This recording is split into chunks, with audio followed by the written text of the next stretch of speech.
Es un placer estar aquí, daros una pequeña charla. En el tema de hoy vamos a ver dos siglas que seguramente todos habéis oído, pero a muchos no saben lo que significa o no saben diferenciar entre ellos. Voy a intentar en el día de hoy que os quede claro qué significa cada uno de ellos, para qué sirve.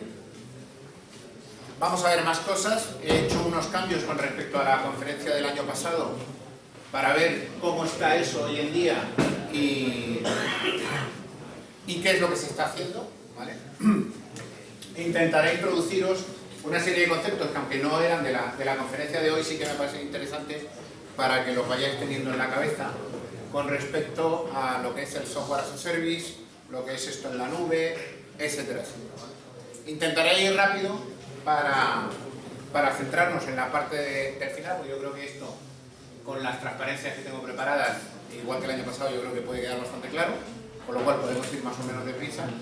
Pero sí quiero centrarme un poco en lo que se está haciendo hoy en día, cómo se está haciendo, para que tengáis las ideas claras. La agenda de lo que vamos a ver, pues bueno, voy a haceros una pequeña introducción, hablaré del CRM, hablaré del ERP, hablaré de si lo conveniente es utilizar los dos, porque hay empresas que implantan uno, hay empresas que implantan otro, y hay empresas que evidentemente implantan los dos, e intentaremos ver el porqué. Y luego pues veremos algunas cositas de eso, pero en la nube, y una serie de particularidades. ¿Os acordáis de los que estuvieron la semana pasada? Pues os hablé de lo que es la metodología Canvas, ¿vale? Lo que es el diseño de una empresa o de los procesos de una empresa viéndolo desde arriba, donde a la izquierda tenemos el cómo, en el centro tenemos qué es lo que hace la empresa, a la derecha tenemos a quién lo hace y abajo tenemos el cuánto. Si sois capaces de formar, si algún día alguno tiene la idea de tener una empresa en la cabeza, que no se olvide de ninguna de esas cuatro patas y montar un pequeño esquemita en el que diseñar o pensar qué hace vuestra empresa y tener claro en la cabeza cada uno de esos cuadros es muy importante. Vosotros podéis tener muy claro algo que queréis hacer, pero si no tenéis claro con quién lo vais a hacer o a quién se lo vais a vender, vuestra empresa no tiene mucho futuro.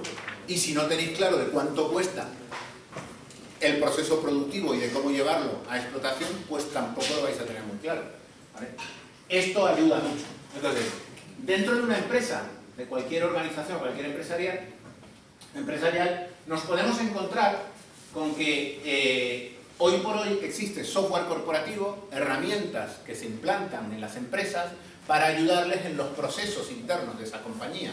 En la semana pasada vimos cómo a lo largo de los años partíamos de papel y lápiz y un fax, por ejemplo, a tener hoy por hoy pues arquitecturas de nube donde las empresas pues pueden compartir información y trabajar con arquitecturas de oficinas, etcétera, radicalmente distinto a lo que hacía hace unos años. Para cada uno de estos procesos, para el cómo, para el qué, para el quién y para el cuánto, hay herramientas en el mercado. El tema está en que muchas de esas herramientas están separadas y han sido separadas. En un momento determinado las herramientas responden a una necesidad, a un momento de la sociedad o un momento de la necesidad de las empresas o una legislación que aparece.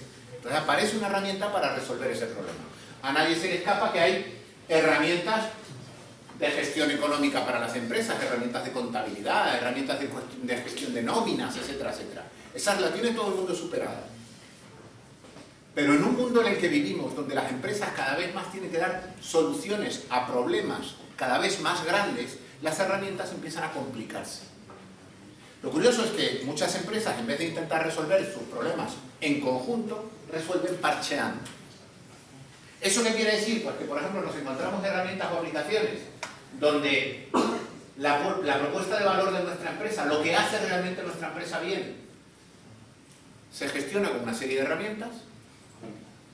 Lo que nuestra empresa hace de cara a nuestros clientes se hace con otras, y la gestión de nuestros proveedores se hace con otras herramientas. Y lo curioso es que en algunas empresas esas herramientas no hablan entre ellas. Clientes no sabe qué hace proveedores Proveedores no sabe qué hace el proceso productivo, lo cual es un gran defecto, un gran problema. Y si mi proceso productivo no sabe qué necesidades tienen mis clientes, pues tengo otro problema. Y en el mercado surgieron una serie de herramientas, dos de ellas es la que vamos a ver hoy, que se llaman ERP y CRM, que durante mucho tiempo han creado bastante confusión en la gente. Incluso en algunas empresas, sobre todo las pequeñas, las grandes, que tienen personal que sabe de estas cosas, pues lo tenían más claro, pero las pequeñas y las medianas empresas lo han tenido a veces hasta difícil. Una de esas herramientas son los CRM. Los CRM son aplicaciones que permiten la gestión de la relación con el cliente. Responde al acrónimo Customer Relationship Management. Gestión de la relación con el cliente. ¿Y eso qué es? Gestión de la relación con el cliente. Por ejemplo, alguien que entiende muy bien los CRM desde hace muchos años es el Corte Inglés. A cualquiera que tiene una tarjeta del Corte Inglés le suele llegar un correo, por lo menos una vez al año, felicitándole por su cumpleaños. ¿Creéis que hay un empleado en el Corte Inglés que está mirando de quién es el cumpleaños hoy y le envía un email? No. Lo hace una herramienta que se llama CRM, gestión de la relación con el cliente. Se encarga, por ejemplo, de averiguar cuáles son las preferencias de ese cliente. Este cliente ha comprado esta serie de cosas a lo largo del año. Oye, pues a lo mejor le interesa esta otra. Y te llama una señorita muy amable diciéndote, hola, mire, te llamo de parte de la empresa Acme y que le vendo esto porque sabemos que usted ha comprado esto a lo largo de... ¿Eso quién lo hace? El CRM. ¿Cómo sabe una empresa si su producto se está vendiendo bien o no? ¿Y cómo puede segmentar el público al que quiere vender ese producto? Extrayendo información de su CRM. El CRM le da información sobre sus clientes, qué compran, cuánto lo compran, los puede segmentar por edades, por sexo, por estudios, porque guardan información. ¿Quiénes tienen CRM muy potentes? Las empresas de telecomunicaciones, las telecom. Tienen CRM muy potentes. Y les interesa muchísimo la información de que, por ejemplo, en determinada zona geográfica, los habitantes compran determinado tipo de producto. O determinado tipo de producto, por ejemplo, el fútbol, no se lo ofrecen por lo general a las amas de casa. ¿A quién llaman los que utilizan un CRM para vender fútbol? El perfil suele estar bastante claro. ¿Y eso cómo lo saben? Gracias al CRM. Eso es un CRM, una herramienta que permite gestionar la relación con el cliente. Luego, ¿dónde lo ubicaríamos en nuestro diseño? A la derecha. El CRM es una herramienta que está sobre todo aquí, pero toca parte del que hacemos, porque nos ayuda a predecir ventas, por ejemplo. El CRM es una herramienta que nos permite predecir ventas. Un CRM unido a las herramientas actuales de Business Intelligence, a los temas de Data Warehouse, a los temas de Data Mining, etcétera, etcétera, etcétera, nos permite obtener una información sobre lo que nuestra empresa hace y cómo lo hace, que para la empresa es muy valioso. Hay gente que cree que en una empresa se sabe perfectamente lo que se está haciendo. Os sorprendería. Os sorprendería ver que muchas empresas no saben ni lo que venden, ni a quién se lo venden, ni cómo lo venden. Simplemente venden. Y en los que están aquí abajo tienen sus herramientas de gestión económica que les pinta una gráfica que va hacia arriba. Ya está, ya no necesitan más. Pues no, mal, error. Porque actualmente la sociedad en la que vivimos es una auténtica montaña rusa. Hoy estamos arriba, mañana estamos abajo, pasado estamos arriba, perdón. Yo concretamente estoy continuamente reinventándome. Los casi 30 años de experiencia profesional. He cambiado pocas veces de empresa, pero las cosas que he hecho, y actualmente voy a cambios mucho más rápidos. Luego comentaré alguna cosita. ¿Veis? Entonces, ubicándola en este lado, tenemos aparentemente una herramienta que me puede resolver toda esa parte. Evidentemente, no resuelve todos los problemas de gestión de una empresa de cara a sus clientes. Pero algunas de estas herramientas están francamente bien hechas, están muy bien pensadas. Y son herramientas pensadas precisamente para esto, para gestionar la relación con el cliente. Para que no se me olvide de que mi mejor cliente mañana es su cumpleaños. Es una tontería, pero no lo es. Para que no se me olvide que este cliente no quiere que volvamos a decirle nunca más, ¿quiere usted una nueva tarjeta de crédito? Es un caso real. Algunas empresas de tarjeta de crédito que os machacan llamándoos por teléfono, llega un momento de decir, mira, como me vuelvas a llamar, doy de baja todo lo que tengo en vuestro banco. La señorita en cuestión toma nota en el CRM y no os vuelven a llamar. El que no tiene un buen CRM vuelve a llamar.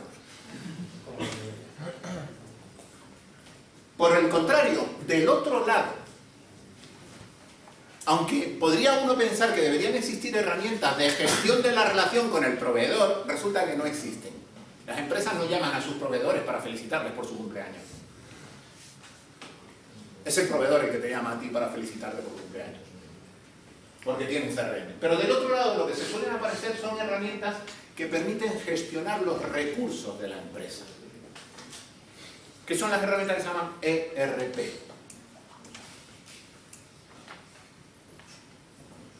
Enterprise Resource Planning, planificación de los recursos de la empresa. ¿Y esto de qué me sirve? Pues esto es tocho, porque los ERP por lo general son bastante más grandes que los CRMs.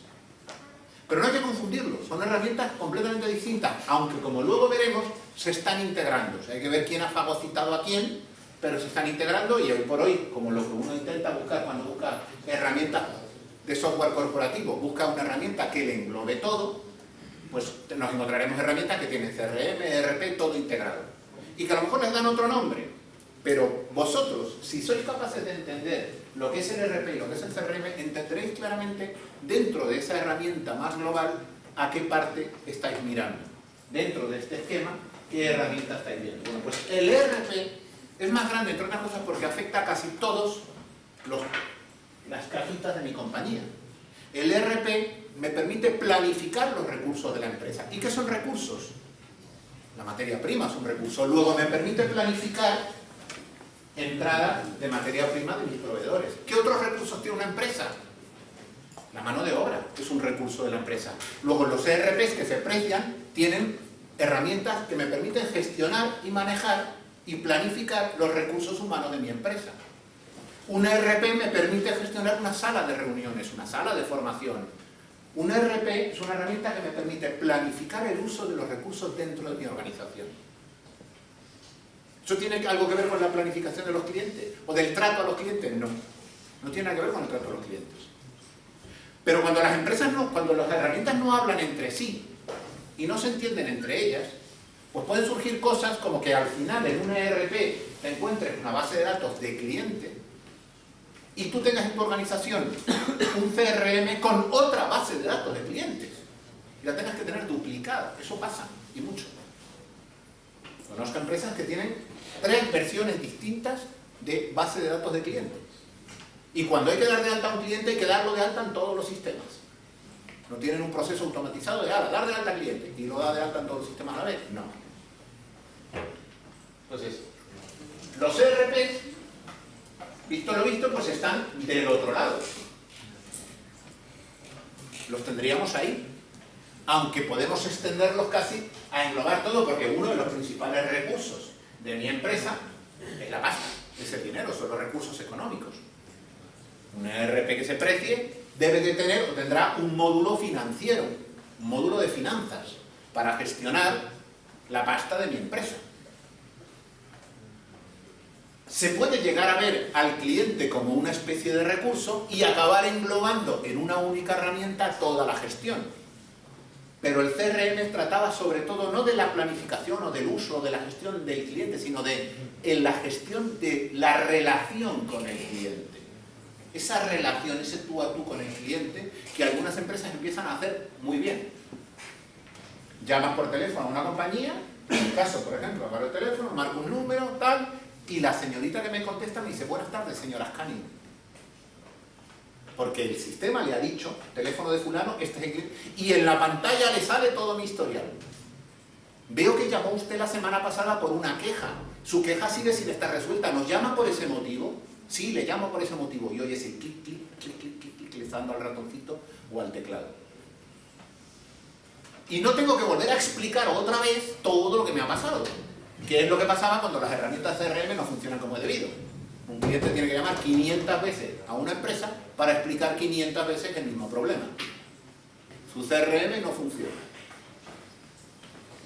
El ERP, mientras tanto, lo que me permite es gestionar una red de asociados, gestionar una red de proveedores, gestionar cómo entran los recursos dentro de la compañía, la maquinaria, si fuera una industria, por ejemplo, la maquinaria, cómo se gestiona, cómo entra.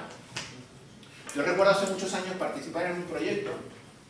Estos proyectos, sobre todo los proyectos de ERP, cuando se desarrollan, ya no cuando se compran y tal, sino cuando se desarrollan, pueden encontrarse cosas tan curiosas, como por ejemplo uno en el que yo participé hace muchos años, que era un proyecto para la gestión de los dumpers, los camiones estos enormes, gigantescos, dentro de una explotación a cielo abierto.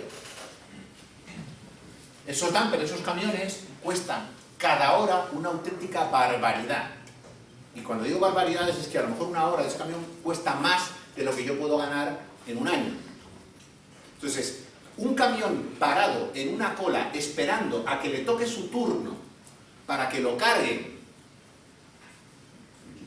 de piedras es un dineral perdido. Entonces, el hecho de utilizar herramientas de gestión de esos recursos para que las cosas lleguen en su momento oportuno al sitio oportuno y que todo lo que la cadena de recursos esté bien organizado y esté bien planificado para que todo funcione, son en el fondo son herramientas de ERP. Son herramientas de gestión de los recursos y de planificación de esos recursos. Ahí podéis pensar que en ERP podemos llegar a englobar cosas muy diversas. Imaginaos el ERP que puede tener una universidad con las aulas, profesores, para gestionar todo eso. Pues, sin embargo, lo que se estila, lo que se está dando es que las empresas no nos encontremos uno u otro. Claro, si yo tengo una tienda de internet en la que lo único que vendo son servicios o es software o no sé qué, probablemente no tengo ni proveedores, no tengo determinados recursos, ¿para qué quiero yo un ERP? Sin embargo, lo que sí me interesa es un CRM. Me interesa mantener una relación con mis clientes y cuanto mejor sea esa relación, mejor. Un trato cercano, etcétera, etcétera, etcétera. Aunque el cliente esté en China. Los CRM de algunas empresas de telefonía en España están en Marruecos. Los centros de call center, que lo que tienen detrás es un CRM. Lo que se estila es que en las empresas nos encontremos soluciones que de alguna manera estén integradas y nos permitan trabajar en conjunto y cubrir todas las necesidades de la compañía. Aquí entran evidentemente otras muchas herramientas que a veces están integradas dentro de los ERPs, por ejemplo. Módulos de recursos humanos, como decía antes, módulos de financiero, módulos de tal, que suelen estar integrados dentro del CRM. Algunos CRMs que durante años se han ido utilizando ha sido un auténtico desastre su implantación en empresas. Lo primero que conlleva un CRM, no tanto, los ERPs. Lo primero que conlleva la implantación de este tipo de soluciones y de software corporativo en las compañías es la resistencia. Eso es lo primero que conlleva. La resistencia al cambio. Si veis algún día o veis temas de gestión del cambio, pues veréis que hay alguna serie de cosas, pues sobre que los CRM y los ERP están pensados precisamente para poder gestionar en el futuro otros posibles cambios. Pero cuando en una organización no hay ni CRM ni ERP, o por lo general no hay herramientas de gestión o herramientas corporativas, de software corporativo, lo que nos vamos a encontrar es una resistencia al cambio. Eso es lo primero que os encontraréis. Si alguno de vosotros se dedica el día de mañana a software corporativo, lo primero que vais a encontrar en las empresas es resistencia al cambio. Ninguna empresa, y sobre todo el personal, quiere ciertas implantaciones. Oiga, yo es que llevo toda la vida llevando la nómina con esta aplicación, no me meta ahora una nueva. Claro, la dirección de la empresa está absolutamente alineada con el futuro, etcétera, etcétera, y la implanta. Y entonces el operario de turno que tenía que gestionar las nóminas, por lo general, se resiste. Entonces, esas herramientas hay que intentar hacerlas lo más cómodas, amigables, fáciles, y si se puede que sea una especie de continuidad del trabajo que las personas venían haciendo, mejor. Yo recuerdo un caso histórico, haber leído en una ocasión, un caso de una empresa de logística aquí en España que tenía un sistema para organizar lo que salían los camiones cada mañana para distribuirse en distintos sitios a los que se enviaba mercancía, que era una especie de envidia del resto de la competencia. Bueno, pues la herramienta que esta gente tenía, que era la envidia de la competencia, era un señor de 60 años a punto de jubilarse, que decía eso al 1, eso al 3, eso al 4, simplemente viendo a qué dirección iba. No, no, eso ponlo al final, pero en el camión 5. Porque lo tenía todo aquí. Cuando ese tipo se jubiló, la empresa tuvo problemas muy grandes. Porque tuvieron que implementar un sistema de gestión de los recursos, un sistema de gestión de rutas, un sistema de gestión de los camiones, de los pedidos, etcétera, que evidentemente implementaron antes de que este señor se jubilara, pero este señor se resistía a trabajar con aquellas herramientas. No, esto yo que no me digas ni esto. Porque la herramienta le dice, no, esto al camión 4. Y él decía, eso no puede ir en el camión 4, tiene que ir en el 3. Y empezaban a tener problemas. Al final, evidentemente, se implanta, se pone en marcha, es duro, es difícil y acaba funcionando con el tiempo. Algunos no, algunos ni por eso. Conozco gente que ha implementado ERPs y a los 2 años los ha quitado. Porque en el taller no se entera, porque no lo usa, porque además estas herramientas requieren que las personas las utilicen. Si a mí me llama una señorita de un call center y me dice que si me quiere vender una tarjeta de crédito y yo le digo que no, y que como me vuelva a llamar doy de baja lo que no, pero esa señorita no toma nota de lo que yo le he dicho, la herramienta no funciona. La herramienta requiere no solo que la dirección de las empresas estén alineadas con su uso, sino que el personal esté alineado con su uso.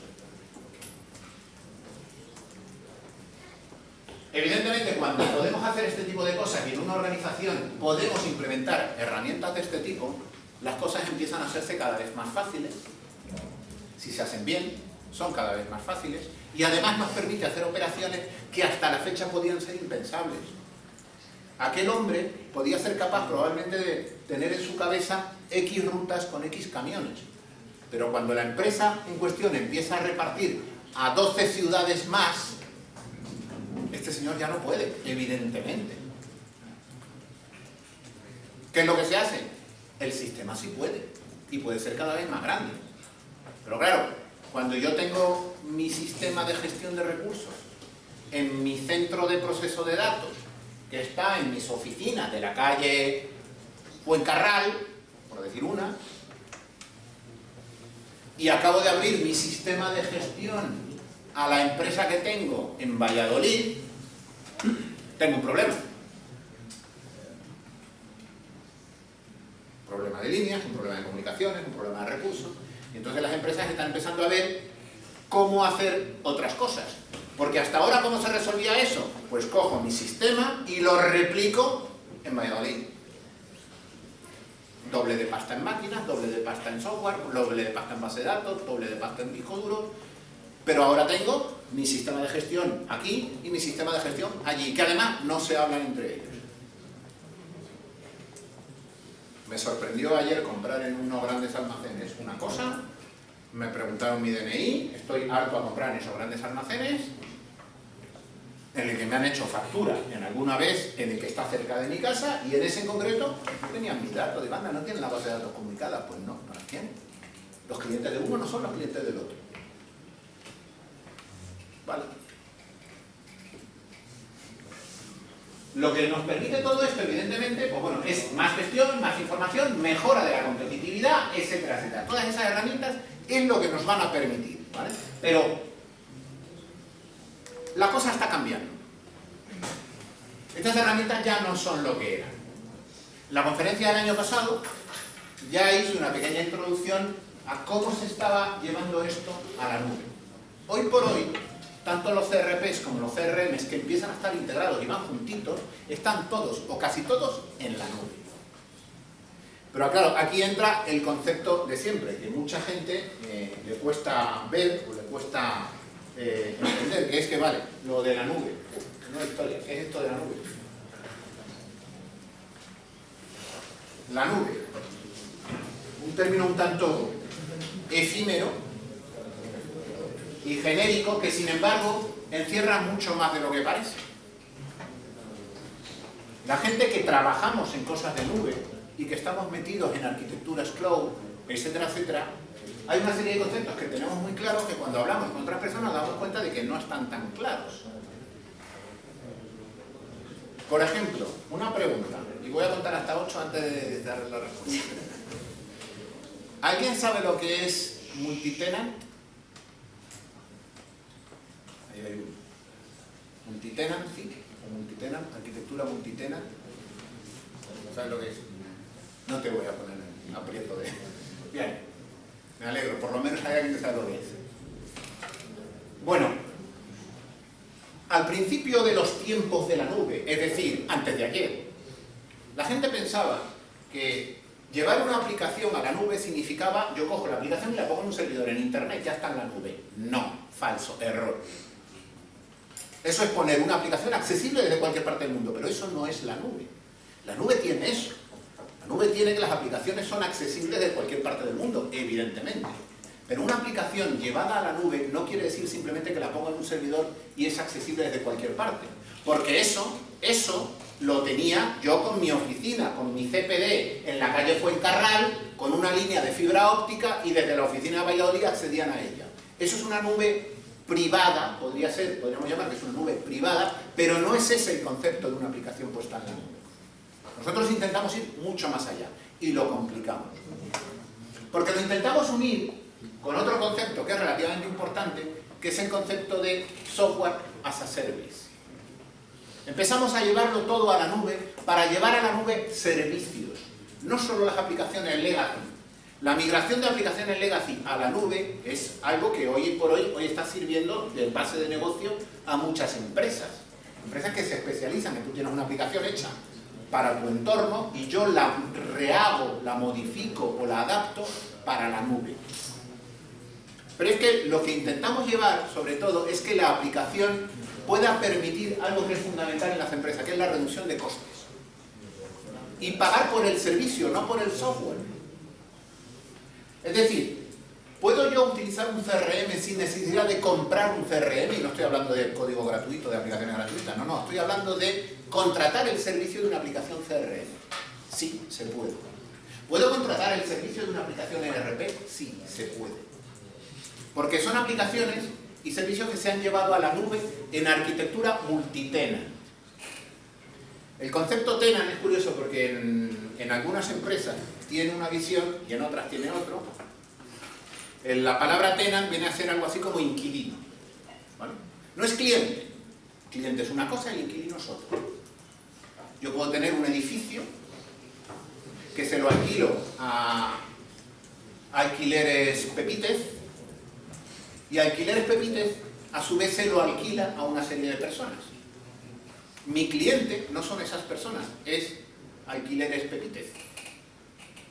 Para mí los otros son inquilinos, con los que yo no tengo una relación de cliente-proveedor, yo no la tengo, pero para mí son tenants, son inquilinos del sistema. Entonces yo puedo desarrollar una aplicación, una sola, solo una aplicación, que utilicen 16 empresas distintas.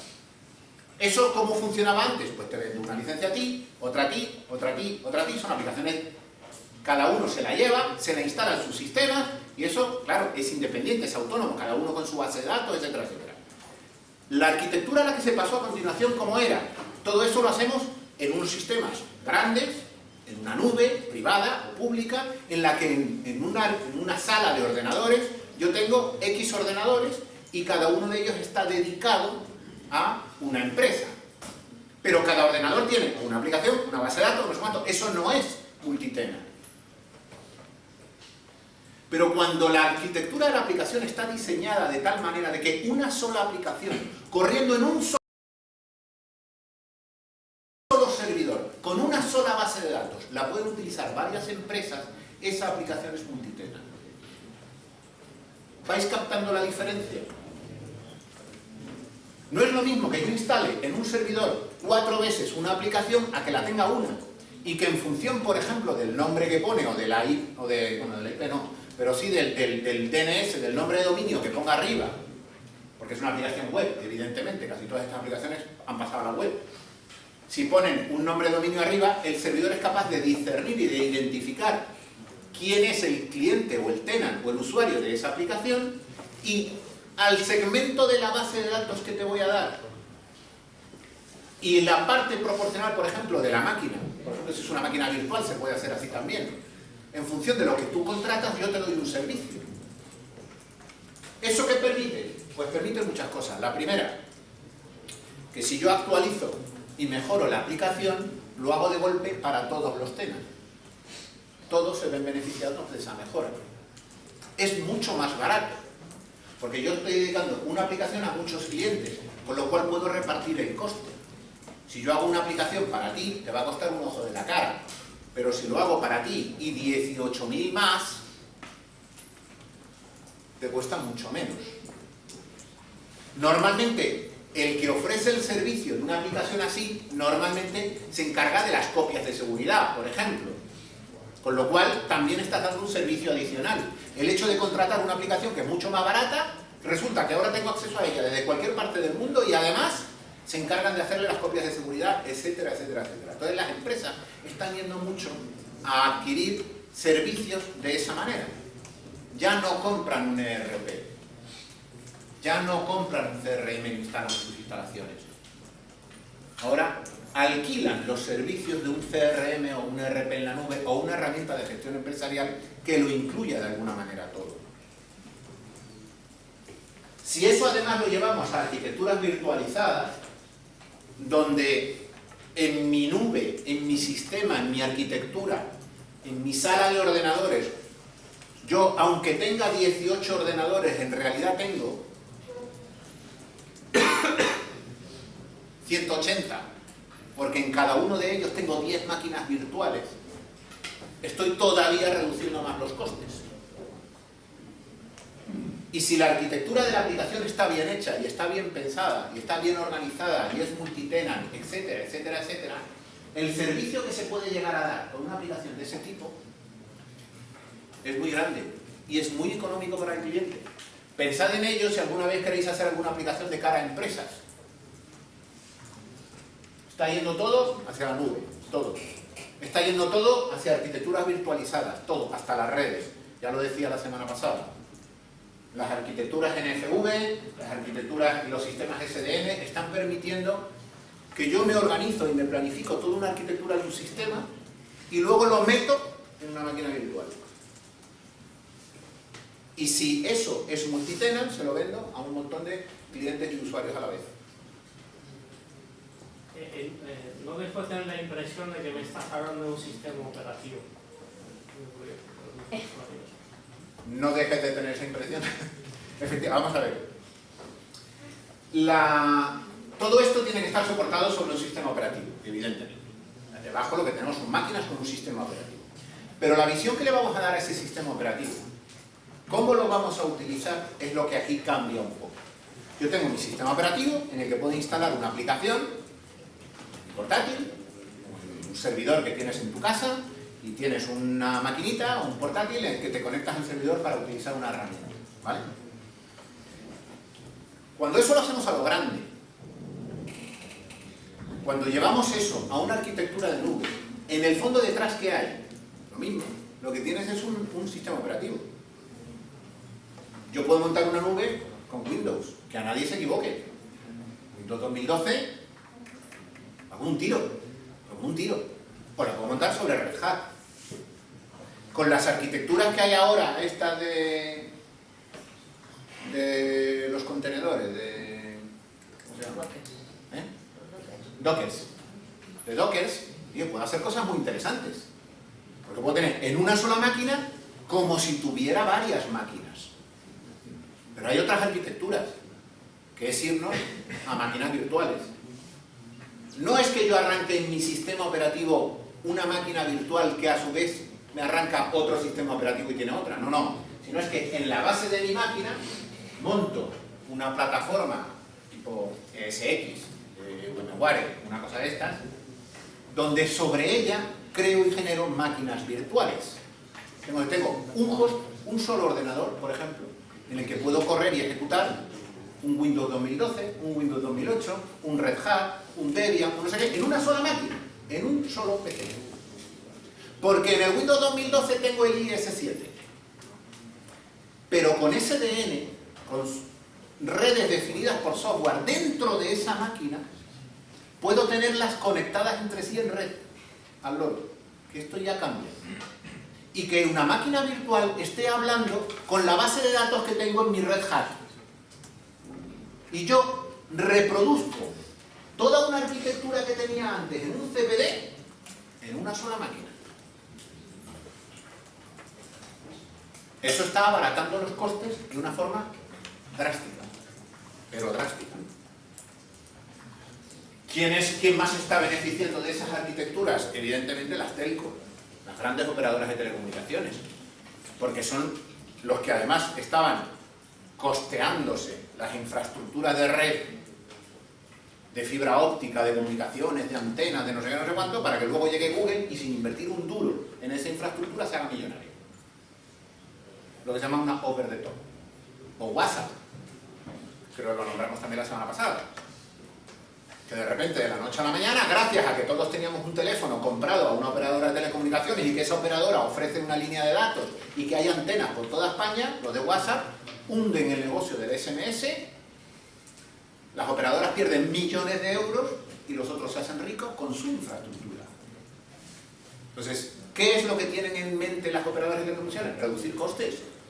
Tienen que conseguir que esa infraestructura no sea tan costosa para ellos, tienen que reducir esos costos.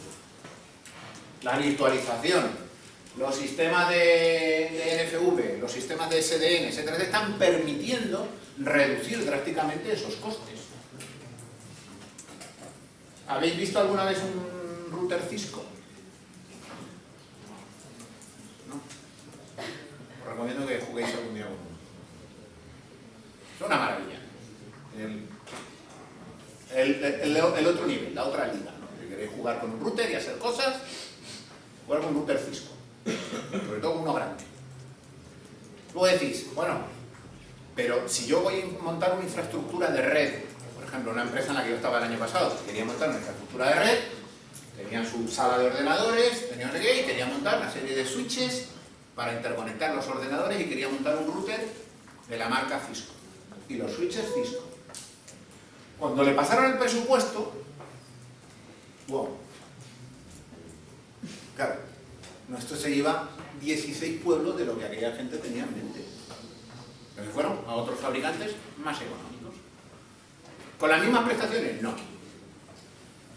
Pero tenía lo que ellos querían. Ya está, se acabó el problema, así reduzco yo costes. Pues el negocio ahora no está ahí. El negocio ahora está en que fabricantes como Intel están desarrollando placas base de ordenador que están diseñadas y pensadas específicamente para arquitecturas virtualizadas. Y poder montar sobre la placa base de un ordenador un router. Porque le pongo X tarjetas de red y puedo tener las mismas funcionalidades que un router. Y puedo tener yo en esa máquina, placa base Intel, por ejemplo, con tarjetas de red de fabricante X, ¿puedo tener las mismas prestaciones o el mismo interfaz que un router Cisco? Sí. ¿Cómo? Virtualizándolo.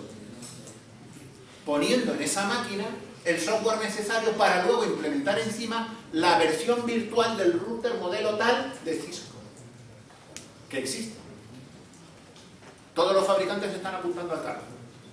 A nadie se le escapa que por ahí va el futuro. Claro, es como montar un sistema operativo. Efectivamente, el sistema operativo del router lo monto, pero en un PC. ¿Qué vale más, el PC o la máquina Intel especialmente diseñada para virtualización? El router es muchísimo más caro. La máquina Intel es mucho más económica. Ahora entendemos que el hardware de un router Cisco ha sido creado específicamente para tener una performance mucho mayor de lo que te pueda dar cualquier virtualización. Y seguimos teniendo necesidades de performance, sobre todo cuando hablamos de lo que se conoce como carrier grade, cuando lo que tú requieres es una aplicación con un nivel de respuesta y de requisitos muy elevado, vamos a eso, evidentemente. O sea, los fabricantes no van a desaparecer, pero sí es cierto que, por ejemplo, un ejemplo de arquitectura NFV típica. Imaginaos, las arquitecturas NFV de virtualización de funciones de red, fundamentalmente lo que nos permiten es rediseñar una arquitectura para modelar los requisitos y las prestaciones en base a la demanda casi en tiempo real. ¿Qué quiere decir esta parrafada? Sevilla, Feria de Abril. La noche del viernes hay 1 millón de personas allí. Los teléfonos no funcionan. ¿Qué hacen las operadoras a día de hoy? Pues van y montan un montón de camiones con antenas, con cables, con no sé qué, y de repente hay una cobertura mayor. Se acaba la feria, a desmontar todo el tinglado. ¿Por qué? Porque lo que no van a hacer es montar estaciones base con toda la infraestructura de una estación base que solo va a ser utilizada durante 3 noches, 4 noches, 1 mes al año. Eso no. Pero ¿y si las estaciones base fueran mucho más baratas? Y ahí es donde entra en juego la cosa. Porque entonces sí, es más barato que llevar camiones. Es más barato que adquirir esos camiones. Y es más barato que poner estaciones base. Entonces voy y pongo X estaciones base de modelo virtualizado, donde en vez de tener un router del fabricante X, lo que tengo es un PC, y ese PC me da las prestaciones que yo necesito, porque no necesito nada más. Evidentemente en el hardware de la nube, en mi CPD, a lo mejor tengo que ir a equipos de fabricante, pero uno de los conceptos que arrastra, y que veréis en la Wikipedia y en cualquier webinar que veáis, o en cualquier documento que leáis, uno de los conceptos que arrastra las arquitecturas virtualizadas es la reducción de CAPEX y COPEX. ¿Qué es eso? Los costes de infraestructura y los costes de mantenimiento de esa infraestructura, que van juntos. Oye, yo he montado aquí un router Cisco. ¡Ja! A pagar a un ingeniero de Cisco para que te lo mantenga. Porque tener una certificación Cisco no es barata. Y no te lo mantiene cualquiera. Entonces no solo pagas el router, sino que además pagas el mantenimiento. Tengo aquí un equipo virtualizado que además lo gestiona en remoto desde mi centro de gestión de Costa Rica. Que hay 300 tíos mucho más económicos. Claro, es que no hay color. Si yo puedo reducir los costes de infraestructura, porque los equipos que pongo son mucho más económicos, y los costes de mantenimiento de esa infraestructura también los puedo reducir, porque se hace de otra manera, bienvenido sea. Estamos resolviendo muchos de los problemas que hay. Y si además esa arquitectura me permite ampliar y reducir mis necesidades de red como un acordeón, me permite gestionar e introducir servicios nuevos dentro de una aplicación sin que el cliente se vea afectado o el tenant se vea afectado, y además casi en tiempo real, pues bienvenido sea. Si tenéis oportunidad de jugar con estas cositas o de echarles un vistazo, hacedlo. La mayoría de los cursos de formación que yo he visto relacionados con temas de NFV o SDN, como decía la semana pasada, están en Teleco.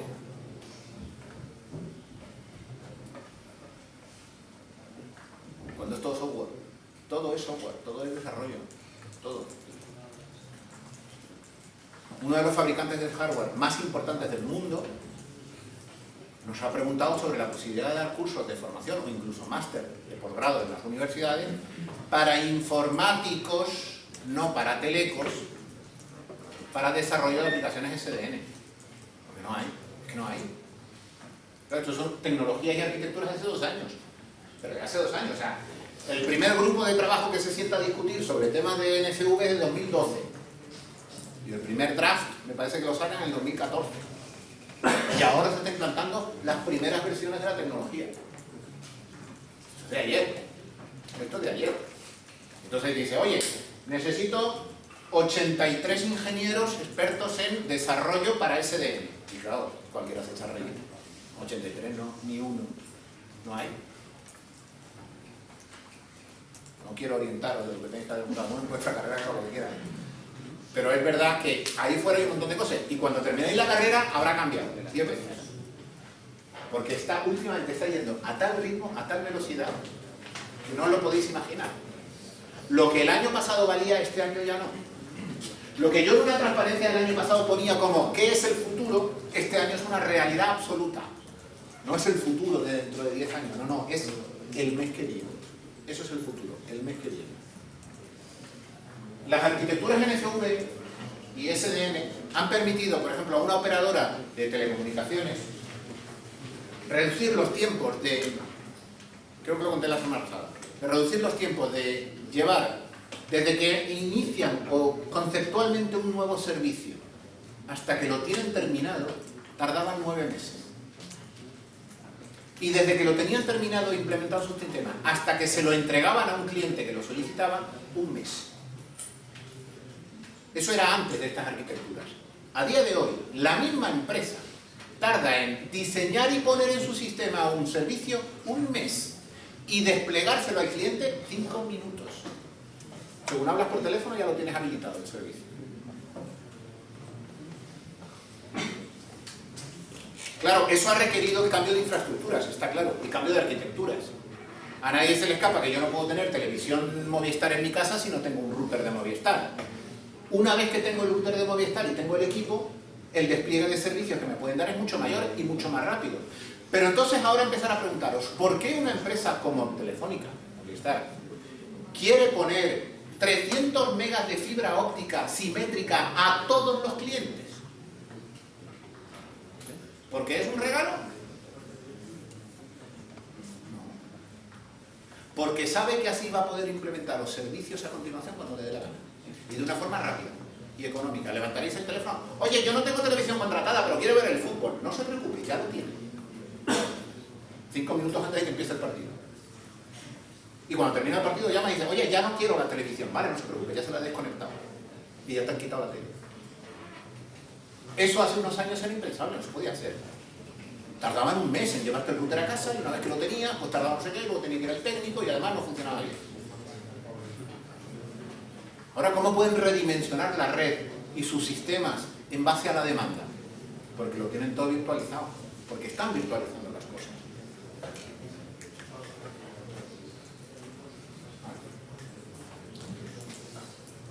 Esto es un esquema de lo que estábamos viendo antes, de las bases de datos. Una base de datos dedicada, donde cada uno tiene su propia base de datos.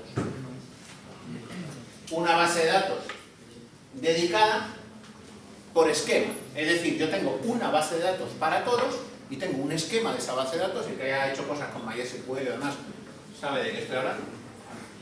Pero ¿qué pasa si el esquema lo tienen todos el mismo? Pues básicamente lo que quiere decir es que probablemente haya un campo en cada tabla que identifica al cliente, al tenante. Por lo cual yo pues, lo primero que hago es, cualquier select que haga, la haga filtrando primero por ese campo. De manera que los datos que me proporcionan, ¿se puede meter la pata? Se puede. ¿Visteis el escándalo que se armó no hace mucho en Hacienda? Porque cualquiera podía consultar la declaración de cualquiera. ¿Qué pasó? Pues que a alguien se le olvidó meter algún filtro. Compartían ficheros. Compartían ficheros, efectivamente. Esas cosas pasan. Las empresas salen en las noticias. Al año siguiente no vuelven a pasar. ¿Vale? Pues nada, si tenéis alguna duda o queréis que hablemos de algo, de esto, o de lo que viene la semana que viene o de la semana pasada, encantado. Yo tengo una pregunta rápida. Pregunta. Os comentaste la semana pasada sobre el OpenStack y otras soluciones alternativas que no sean libres, pero que también se conocen mucho en empresas como por ejemplo VSphere. Claro, ese estilo. Estaríamos hablando. Claro, hay muchos fabricantes han resuelto. A ver, me está haciendo una pregunta sobre OpenStack. OpenStack es una plataforma abierta de gestión de infraestructura virtual. Un VIM. V-I-M. ¿Vale? Entonces, OpenStack ha revolucionado el mundo de la virtualización, porque entre otras cosas lo primero que ha hecho es definir un estándar. Hasta ese momento los fabricantes estaban haciendo cosas. VMware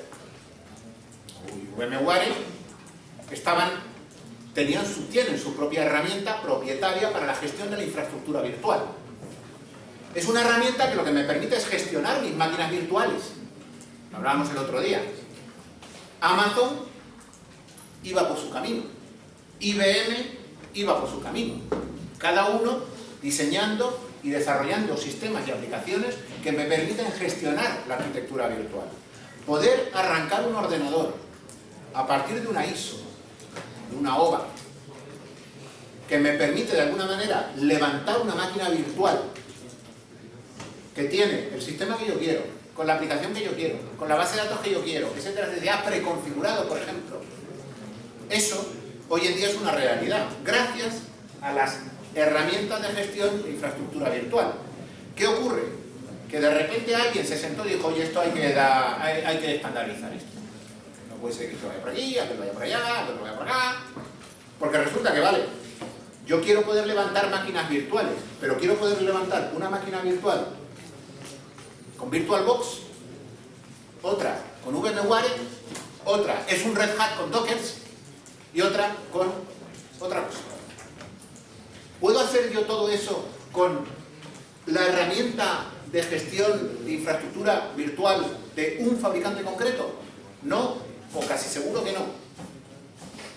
Pero con OpenStack sí puedo. Y además está continuamente mejorando y ampliándose.